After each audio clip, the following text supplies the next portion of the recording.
Capítulo 18. 2 días antes de Navidad, Gabriela entró en una elegante librería de la Tercera Avenida para comprar un regalo al profesor Tomás. Buscaba algo maravilloso, algo que le gustara de veras y todavía no tuviera en los abarrotados estantes de su habitación. Había decidido esperar a que pasara la Navidad para ponerse a buscar trabajo. Tenía dinero suficiente para pagar el alquiler de enero y no debía olvidar el espléndido talón del New York. Quería comprarle al profesor algo realmente bonito. Ya había adquirido un pequeño obsequio para cada huésped con excepción de Stevie Porter, pues en su opinión no le conocía lo bastante. También le hubiera gustado comprar algo para la madre Gregoria, pero sabía que no le habrían permitido aceptarlo. Al fin decidió enviarle un número del New York con su relato publicado. Sabía que la madre Gregoria estaría muy orgullosa de ella. El simple hecho de saber lo mucho que le había ayudado sería suficiente regalo. Y aunque nunca obtuviera respuesta, Gabriela sabía que la Madre Superiora todavía la quería. Se le hacía muy duro no poder verla.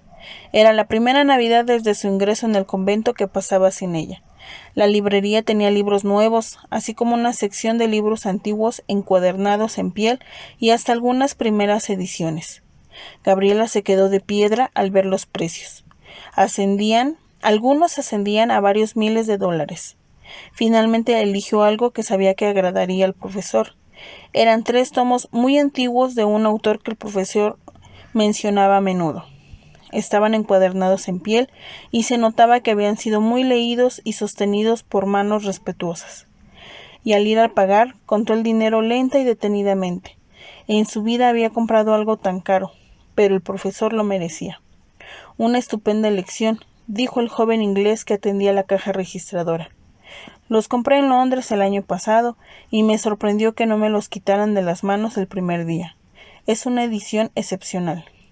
Charlaron durante un rato sobre los libros y luego el joven miró a Gabriela con curiosidad y le preguntó si era escritora.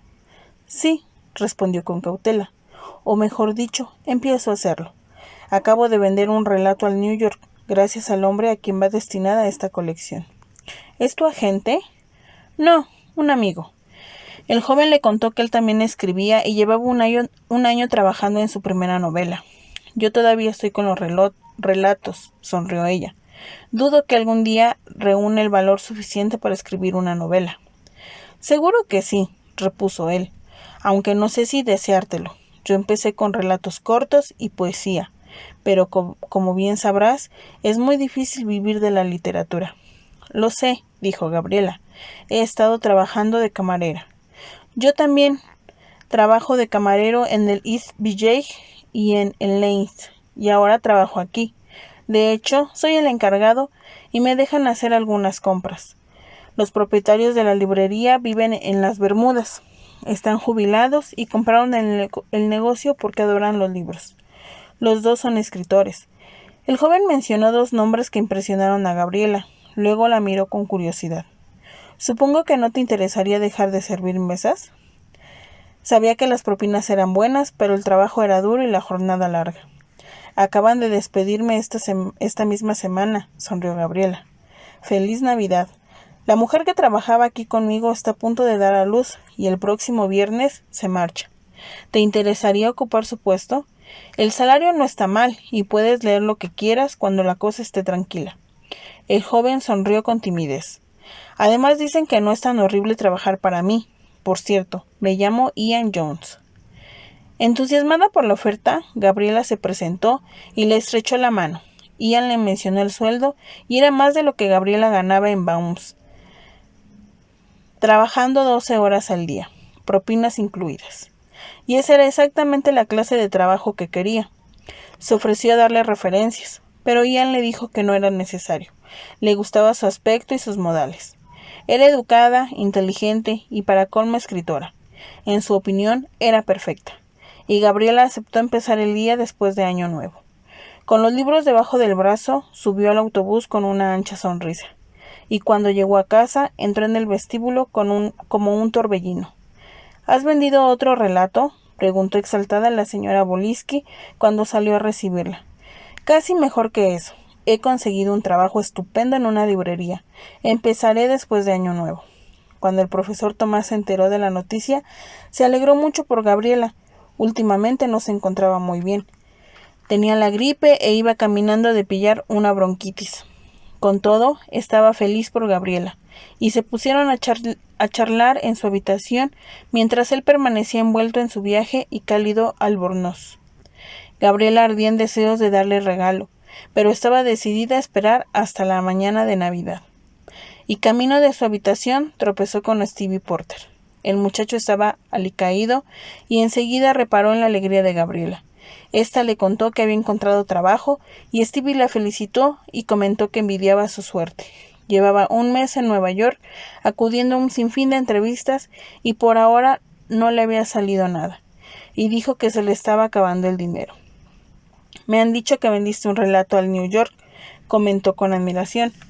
Está claro que la suerte te sonríe. Me alegro por ti. Stevie no sabía que Gabriela ya había pagado sus deudas y sufrió el infortunio de toda una vida.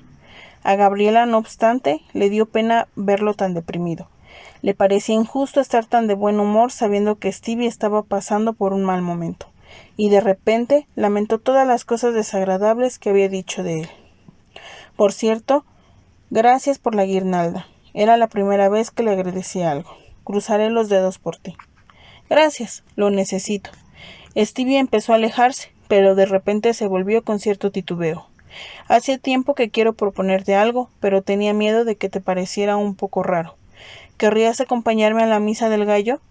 La propuesta aterneció a Gabriela. Sabía que iba a ser una Navidad difícil sin Joe y las hermanas, pero por otro lado, no había asistido a una misa desde que dejó el convento.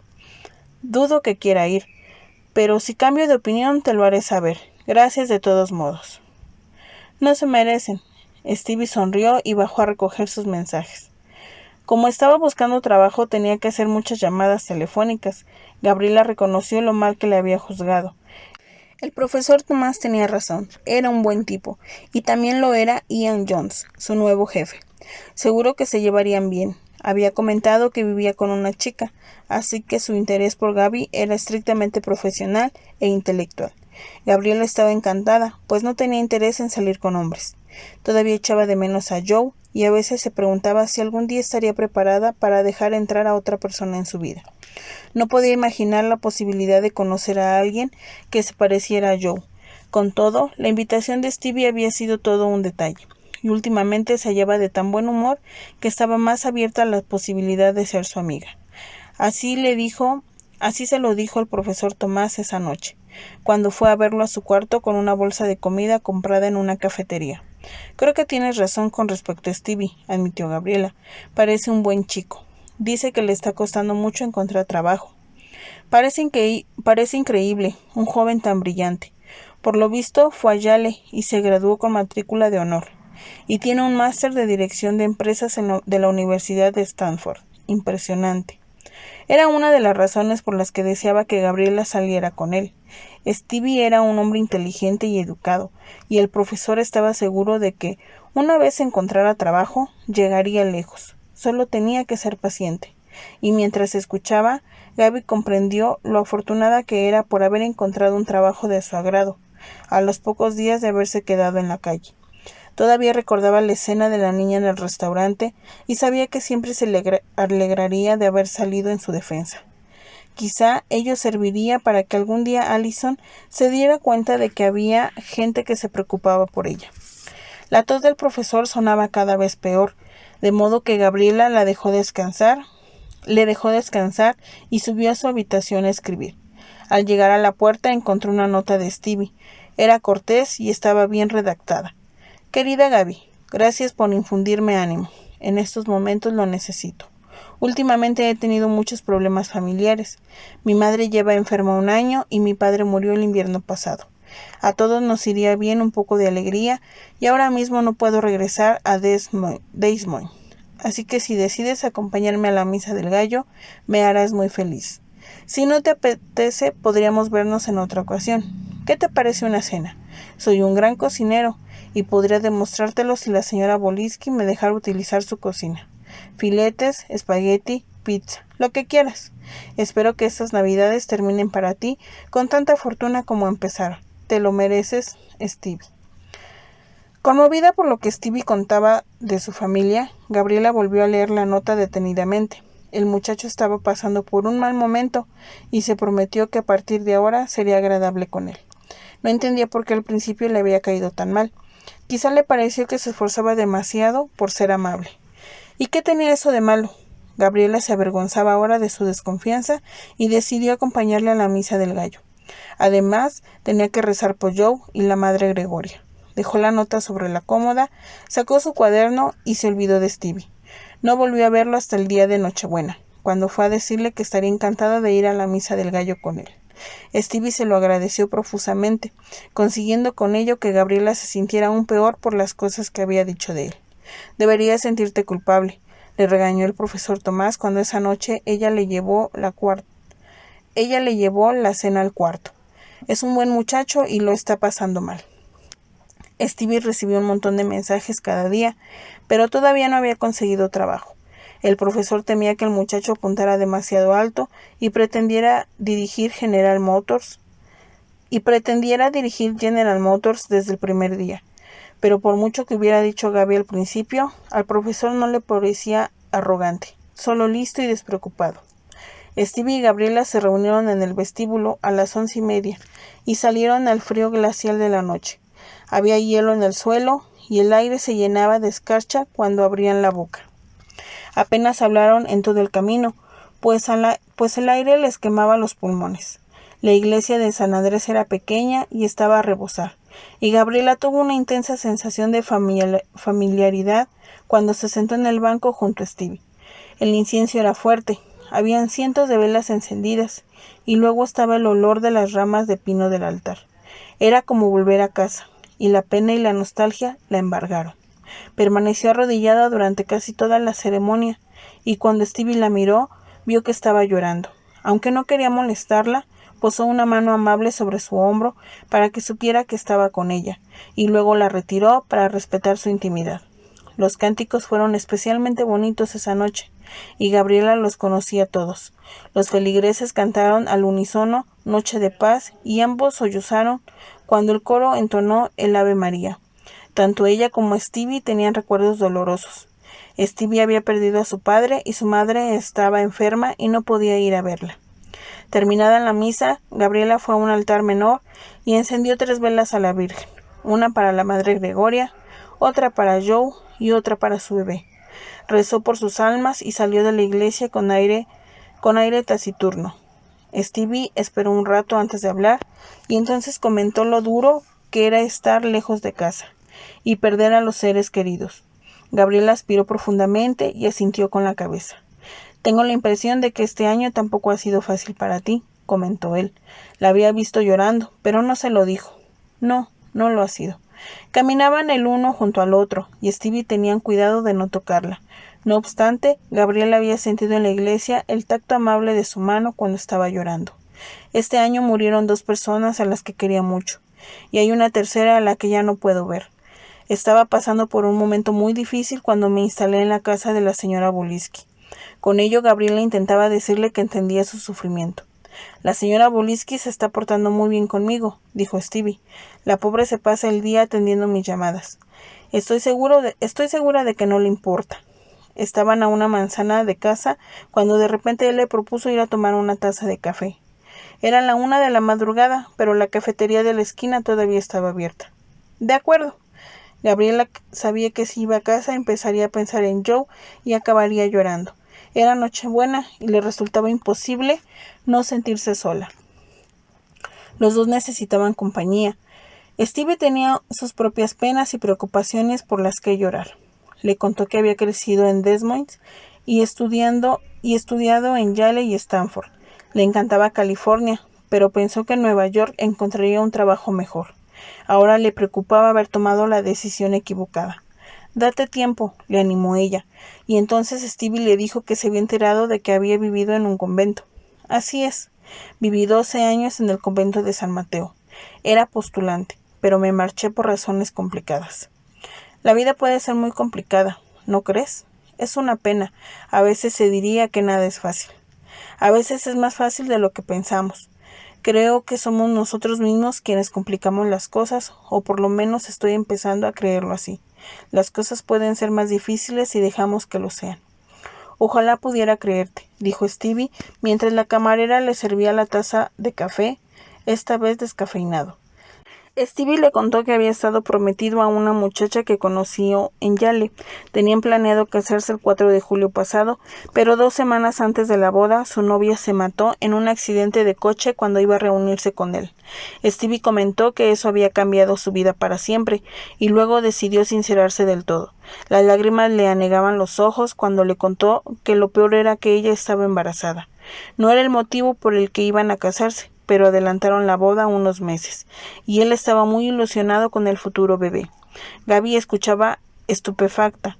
Ella había perdido a Joe y a su bebé. Quería contárselo a Stevie, pero no se atrevía. Una historia de amor entre una postulante y un sacerdote todavía no resultaba intolerable para mucha gente. Ni siquiera se lo había contado al profesor Tomás. Yo sentí lo mismo cuando Joe murió, dijo. Estábamos pensando en casarnos, pero primero teníamos algunas cosas que resolver. Y luego, con sus enormes ojos azules, miró a Stevie y decidió liberarse por lo menos de una de sus cargas. Se suicidó en septiembre. Oh, Gaby, qué horror. Instintivamente Stevie le acarició una mano y Gabriela no le detuvo. Ahora, cuando miro atrás, y solo habían pasado 3 meses, no entiendo cómo pude sobrevivir. Todos me culparon de su muerte, incluida yo. Nunca seré capaz de aceptar que no fui responsable. Era una culpa más entre otras, pero, con mucho, la peor. No puedes culparte. La gente se suicida por muchas razones. Generalmente están bajo una fuerte presión y dejan de ver las cosas con claridad. Eso fue más o menos lo que pasó. Su madre se había suicidado cuando él tenía 14 años y creo que Joe se sentía culpable. Y su hermano mayor murió a los 9 años cuando él tenía 7 y también se culpó de esa muerte. Con todo, no puedo darme la plena absolución. Joe se quitó la vida por mí. Temía no poder estar a la altura de mis expectativas. A Stevie no le parecía justo que la responsabilidad recayera en Gabriela, pero no lo dijo. Ambos habían sufrido mucho, y cuando regresaban a casa, él le rodeó los hombros con el brazo y ella no dijo nada. Era Nochebuena y habían compartido muchos secretos. Era increíble lo mucho que tenían en común. Stevie se despidió de Gabriela en el rellano de la segunda planta para no violentarla, y se fue a su cuarto. Esa noche Gabriela pensó en él durante un rato. Era un hombre agradable y había vivido una tragedia parecida a la suya. Pero luego, como aún hacía con frecuencia, se sentó en la cama y lloró mientras leía la carta de Joe. Ojalá hubiera podido hablar con él. Si hubiese estado con él, quizá ahora todo sería diferente. Quizá esa noche no la habría pasado sola, compartiendo sus penas con un completo extraño, contándole lo mucho que ella y Joe se querían. Pero ya no estaba enfadada con él, solo triste, y una vez dormida soñó que Joe la esperaba en el jardín del convento.